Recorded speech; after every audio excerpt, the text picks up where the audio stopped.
What's going on, y'all? Your eyes and your ears don't lie. Back at you to talk about this crippling ass debt. I was talking to my boy, and he in his 50s, so he older than me, and he's got grown kids, but I still got a teenager, and people are talking about how this bill is going to affect them, which is important. Human nature, we all carry a level of selfishness. But I'm thinking about my daughter, who she's gonna be a sophomore in high school this fall, and this crippling debt that they gotta live with. And I know some people are selfish, or they're just not even thinking about. Think about your children and everybody. That we sit at 36 trillion in debt right now. 36 trillion and climbing, and with this bill, they're estimating it could be as high as 4 trillion or more as far as debt that we're going to see. And that's going to affect all aspects of society. They've already lowered our credit rating because countries find that we're unreliable. And they know, despite our citizens here, a lot of them in denial, they know Trump's a crook. They know this regime is crooked as hell. So they don't want to do business with us unless they have to. Some of them are willing to put their ethics and morals aside because there's so much money to be made dealing with the U.S. Because you don't see any of these other countries, even some of them that he's pulling this bullshit with the tariffs on, really trying to cripple their people with these high tariffs. Canada and some of the other ones, you had to respond the way you did. What he's trying to do is just ridiculous. And you're doing it to our allies and stuff. But what you've done is you've driven them into other avenues of doing business. You've created trade partners out of people that would have never been trade partners before you did this bullshit. You thought that you were the only game in the house, and these other countries are getting together to circumvent the U.S. The dollar's down, trade deals, Mr. Art of the Deal. We know that's a lie. You ain't cracked no deals. But you can teach us about the art of the steal, because that's what you're doing. You've leveraged your position to exhibit some of the most corruption, if not the most corruption we've ever seen in U.S. politics. And these cowards that are lawmakers and judges and people that know right from wrong just turning a blind eye. It's just terrible with the kind of shit that's really going on right now and what is going to persist, because as you're rewriting the interpretation and implementation of so many of the rules and laws that we have in this country and the Constitution, because you're changing it to benefit your racist hate. And that's a damn shame that you're able to do what you're doing right now in 2025, that these people will allow you to do what you're doing, and that these people who, I think a lot of them knew better. You know how many times people tell me that they just think a lot of these Trump supporters are just stupid? No, there's some low intelligence people, some stupid ass people. But I think there's a larger swath of people that know exactly what's going on and they like it.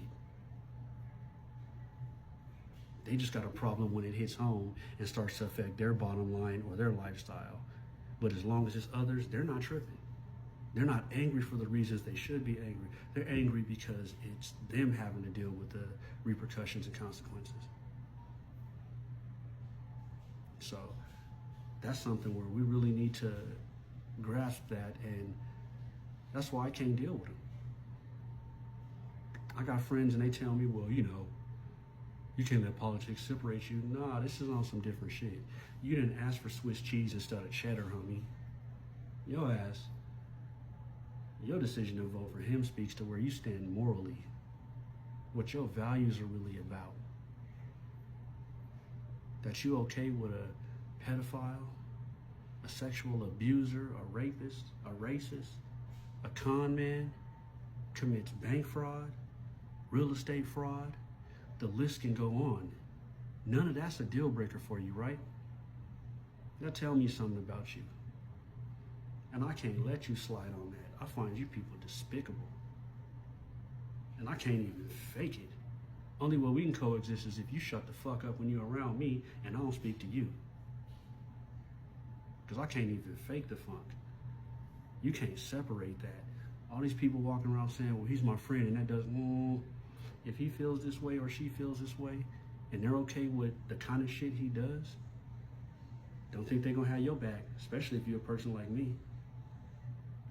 All these people that walk around smiling in your face,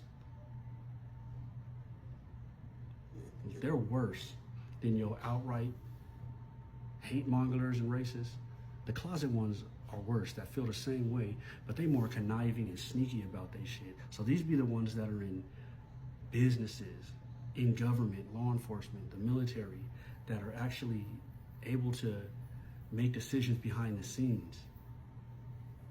They're worse than the outright ones that you see.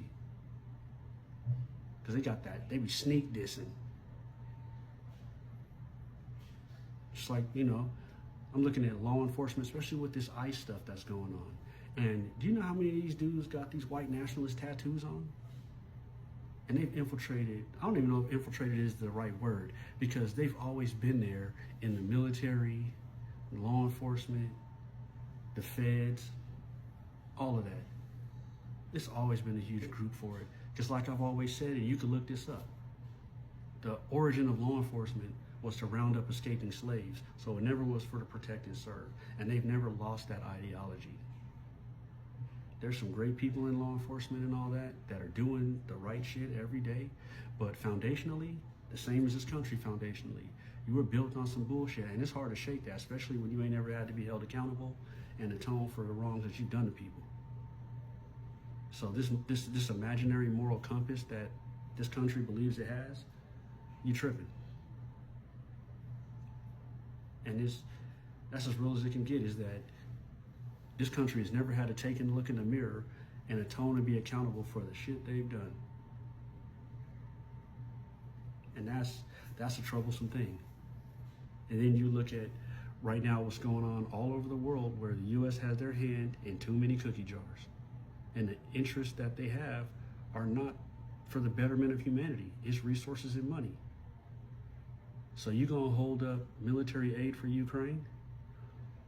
When the U.S. agreed in the 90s, if Ukraine would give up nuclear weapons, that they would defend them against all attacks and invasions? But a lot of people don't know that because they're not educated on history, or they don't care. That Ukraine probably had the third largest stockpile of nuclear weapons in the world in the 90s. When the Soviet Union broke up, they had the largest nuclear weapons, or I think they had the largest nuclear weapons stockpile in that region. Or they might have just been third behind Russia. And what happened was we went in there with NATO and we begged them and convinced them to give up their nuclear arms. Now, foolishly, they did give up their nuclear weapons. And the reason why I say foolishly is that we don't want nuclear war. Any human being should not want any kind of nuclear war. But these countries that are possessing them and those countries that are seeking to, that's for damn sure that the nuclear deterrent is the only thing that will keep people from invading your ass. Because they don't want that. They'll fight a conventional war. That's why when India and Pakistan went at it, that was a big problem, because you got two nuclear armed countries that you don't know how far that could escalate. But usually it's a country that has nuclear weapons bullying the shit out of countries that don't. And that was the case with that one. But with Ukraine, you had an agreement. Give up your nukes and we'll defend you.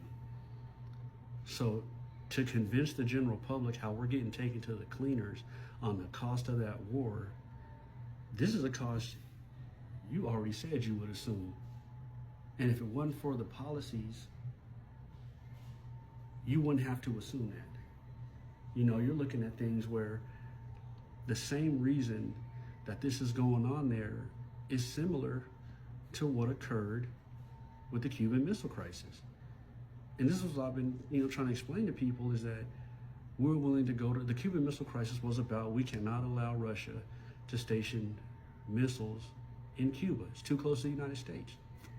If you look on a map, NATO is surrounding Russia. So I don't agree with the war and everything, but it's the same thought process. There's some other things that Putin is saying, where he's saying that really Ukraine is the real Nazis and all of that.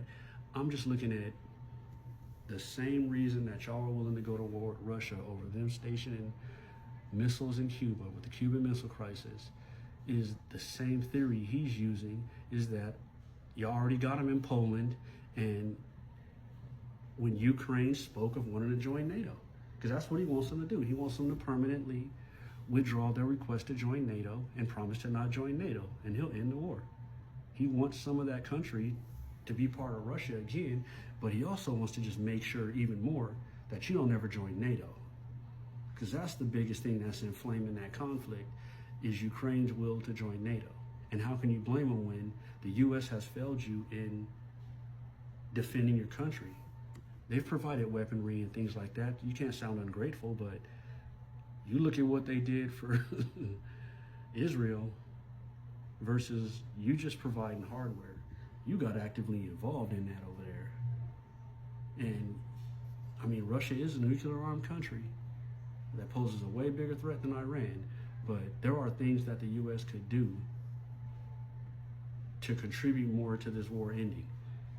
And if not, maybe with hardware, there's political avenues that you haven't used or enforced. And then there's some they did try, which showed how the world really viewed a lot of this when you're not talking about European partners who will directly be affected by if Ukraine falls. Who knows if Putin will stop? That you might continue through Europe. But the one thing is about that is that a lot of what's going on over there has to do with the oil line that connected Germany and Europe to Russia. Where you had that oil pipeline and that natural gas line that's running under the sea. So you got countries that they're dependent on Russian oil because Russia has a gang of oil over there. So when you sanction people and you try to cripple them financially, the U.S. asked all these countries, I believe that they asked like over 40 countries to not do business with Russia and refuse their oil. Out of 40 countries you asked, I think it was less than 10 that said okay. And one of the reasons that they said from some of the countries that refused is that they're not going to cripple their own economy with $6 or $7 gas by doing what the U.S. wishes. So a lot of our policies, they're not in the best interest of the country. They're in the best interest of some of these wealthy people in the country. So they don't want Europe to have reliance on Russian energy because we've always been against Russia. So if they're reliant on Russia, then that lessens your ability to leverage U.S. policy over there when they're getting oil and all that stuff from Russia. I can't speak on some of the other issues that are alleged to be going on there when it comes down to religion and ethnic cleansing and a lot of things like that, but nobody really knows that except the people in the trenches. You know, there's so many different media outlets that are reporting different things, but one thing's for sure is that Trump does not appear to be pro-USA and pro-Ukraine. You seem to be Putin's bitch. You seem to absolutely envy this man and want to do whatever he wants. So every time you guys have a discussion on the phone call, he bombs the shit out of Ukraine. So he has no respect for you, for the United States, and doesn't feel threatened at all. You're the laughing stock of the global community because everybody knows you're Taco. That you don't know anything about global policies and that you're basically a spoiled brat who's never had to be responsible for anything, a perennial business failure and a racist that nobody gives a damn about. They're just waiting you out. So hopefully the next person that wins the election, they can start working with the U.S. again. And if you're somebody like you on that MAGA shit, they'll just continue to move on.